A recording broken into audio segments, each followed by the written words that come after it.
Selamat datang pemirsa. Anda kembali bersama Menyingkap Fakta. Kali ini, kami akan membongkar sisi tersembunyi dari sebuah peristiwa besar yang sedang menjadi perhatian publik. Serangan udara Israel mengguncang ibu kota Yaman, Sanaa, menghancurkan pembangkit listrik, menewaskan 6 orang, serta melukai lebih dari 80 warga. Tapi pertanyaannya, apakah ini benar-benar murni operasi militer? Atau ada kepentingan lain yang disembunyikan di balik dentuman bom itu? Kami akan mengulas fakta demi fakta, dari detik-detik ledakan, hingga bagaimana serangan ini menciptakan gelombang ketakutan yang membungkam kehidupan kota. Bagaimana nasib warga sipil yang tidak tahu apa-apa, dan bagaimana dunia internasional memandang serangan ini. Namun sebelum kita masuk lebih dalam, jangan lupa tekan tombol like dan subscribe. Dengan begitu, Anda tidak akan ketinggalan fakta-fakta tersembunyi yang akan kami ungkap berikutnya.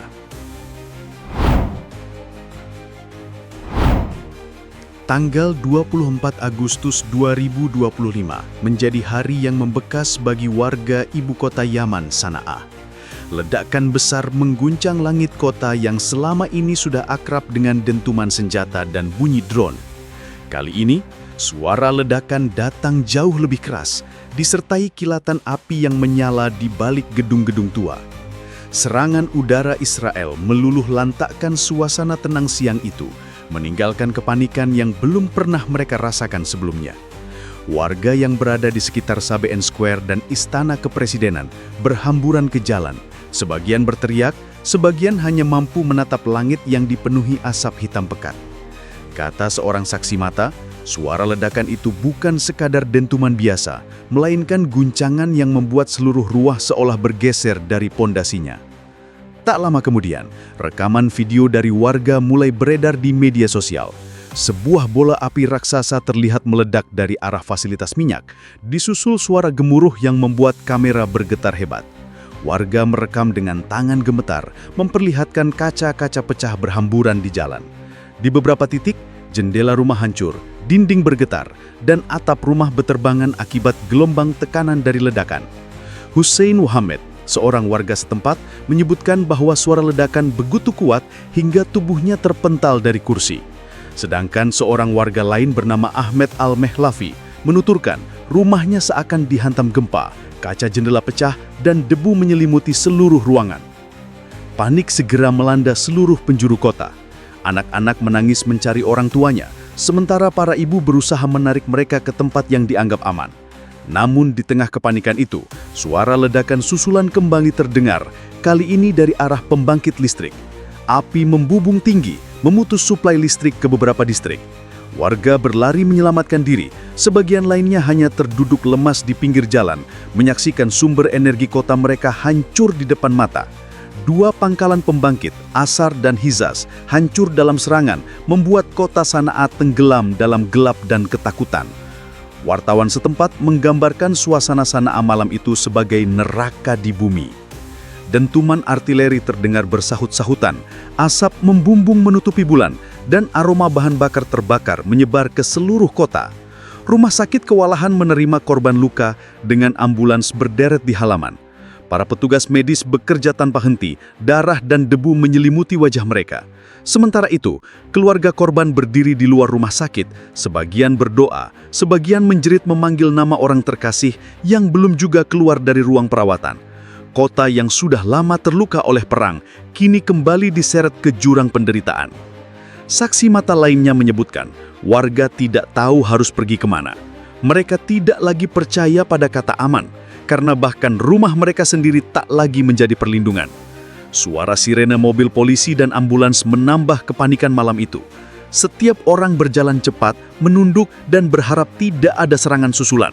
Beberapa keluarga memilih bermalam di jalanan terbuka dengan alasan lebih mudah menyelamatkan diri jika ledakan kembali mengguncang.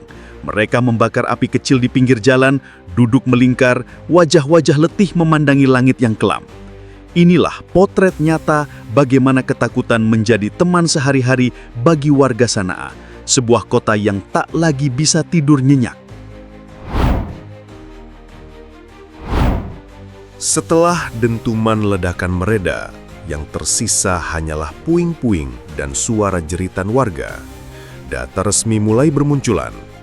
Kementerian Kesehatan yang dikuasai kelompok Houthi mengumumkan bahwa sedikitnya 6 orang meninggal dunia dan 86 lainnya luka-luka akibat serangan udara Israel di sana.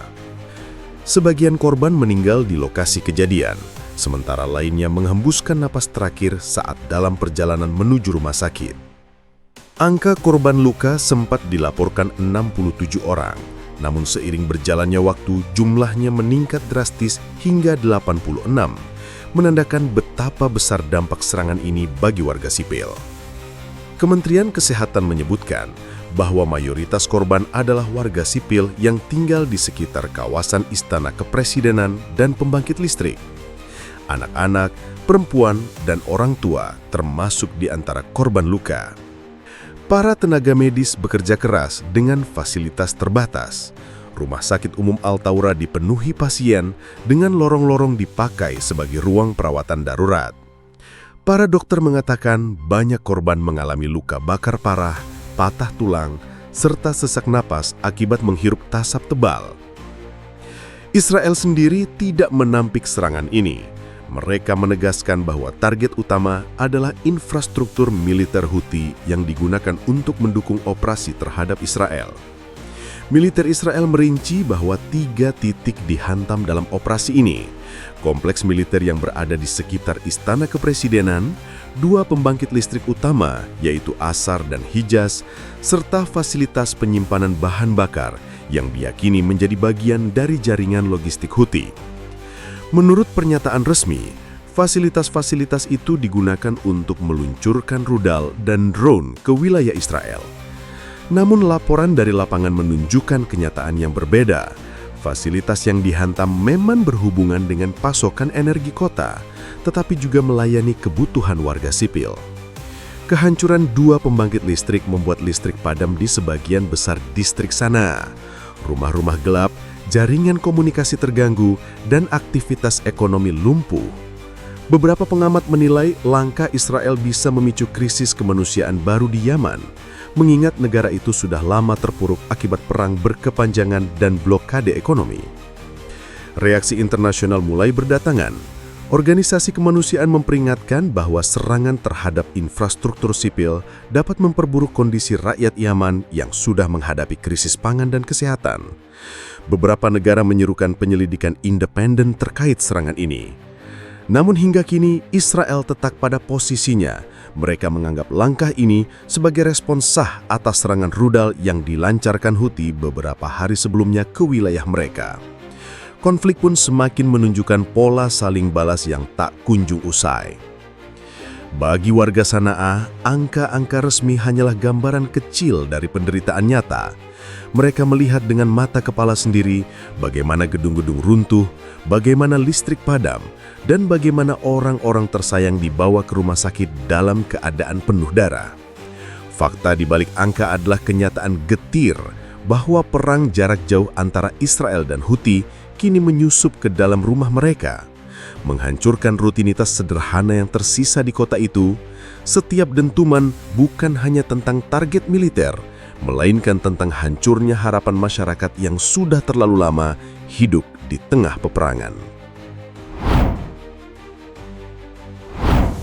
Serangan udara Israel pada 24 Agustus 2025 bukan hanya menimbulkan korban jiwa dan kerusakan infrastruktur, tetapi juga meninggalkan trauma mendalam bagi warga Sanaa.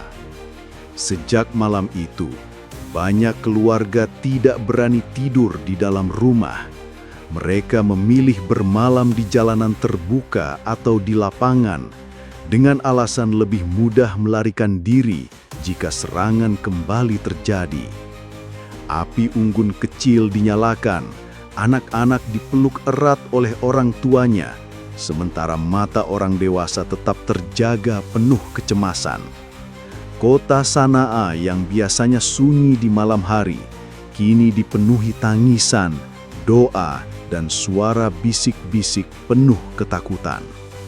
Gelombang ketakutan juga melanda pusat-pusat pelayanan publik. Banyak sekolah dan pasar terpaksa ditutup karena khawatir menjadi target berikutnya. Guru-guru dilaporkan memulangkan murid lebih awal, sementara pedagang memilih tidak membuka kios. Suasana kota yang biasanya ramai berubah menjadi mencekam. Jalan-jalan lengang, kendaraan hanya melintas sesekali, dan warga berjalan cepat dengan wajah tegang. Anak-anak yang dulu riang bermain di halaman, kini hanya duduk diam di sudut rumah, menutup telinga setiap kali mendengar suara pesawat di langit. Pemerintah lokal yang dikuasai Houthi mencoba meyakinkan publik bahwa situasi dapat dikendalikan. Namun pernyataan itu tidak cukup meredam rasa cemas. Banyak warga yang sudah terbiasa hidup di tengah perang pun mengaku kali ini berbeda. Ledakan di pusat kota ditambah hancurnya pembangkit listrik memberi sinyal bahwa tidak ada tempat yang benar-benar aman. Beberapa keluarga bahkan mulai meninggalkan Sana'a menuju desa-desa di pinggiran kota yang dianggap lebih tenang. Namun perjalanan keluar kota tidak mudah karena jalur transportasi terbatas dan bahan bakar semakin langka. Para psikolog lokal memperingatkan bahwa dampak serangan ini tidak hanya fisik, tetapi juga psikologis. Anak-anak mengalami trauma mendalam, sulit tidur, dan sering terbangun karena mimpi buruk. Orang dewasa mengalami stres berat, mudah tersulut emosi, dan kehilangan motivasi untuk bekerja. Rumah sakit melaporkan meningkatnya kasus gangguan kecemasan pasca serangan. Kondisi ini menambah beban bagi tenaga medis yang sudah kewalahan menangani korban fisik. Ketakutan seolah menjadi penyakit baru yang menjalar cepat di antara warga. Di sisi lain, Israel tetap menegaskan bahwa serangan ke Sana'a adalah bagian dari strategi pertahanan. Mereka mengklaim telah menargetkan fasilitas militer Houthi dan bukan bermaksud menyerang warga sipil. Namun fakta di lapangan memperlihatkan bahwa warga sipil justru yang paling merasakan dampaknya. Pembangkit listrik yang hancur membuat rumah-rumah tenggelam dalam kegelapan. Makanan membusuk karena lemari pendingin mati, dan air bersih semakin sulit diperoleh. Semua ini membuat kehidupan sehari-hari berubah menjadi perjuangan bertahan hidup. Kini, yang tersisa adalah rasa takut berkepanjangan. Warga tidak tahu kapan serangan berikutnya akan terjadi. Setiap dengung pesawat di langit membuat mereka menunduk. Setiap suara keras membuat mereka berlari. Atmosfer kota seakan membeku, terperangkap antara rasa marah, sedih, dan pasrah. Bagi mereka, serangan Israel bukan hanya tentang angka korban dan target militer, melainkan tentang kenyataan pahit bahwa hidup mereka bisa berubah dalam sekejap. Sana'a kembali menjadi simbol luka yang terus menganga di tengah konflik yang tak kunjung menemukan jalan damai. Serangan Israel di ibu kota Yaman bukan hanya menyisakan puing-puing bangunan, tetapi juga meninggalkan luka yang jauh lebih dalam di hati warganya. 6 nyawa melayang, puluhan lainnya luka-luka, dan ribuan orang kini hidup dalam ketakutan serta kegelapan akibat hancurnya pembangkit listrik. Peristiwa ini kembali mengingatkan dunia bahwa dalam setiap konflik, warga sipil selalu menjadi korban yang paling menderita. Demikian rangkaian fakta yang berhasil kami singkap hari ini. Jangan lupa subscribe ke channel Menyingkap Fakta dan aktifkan lonceng notifikasi agar Anda tidak ketinggalan pengungkapan fakta-fakta penting lainnya. Menyingkap Fakta, mengungkap kebenaran di balik setiap peristiwa. Sampai jumpa pada fakta berikutnya.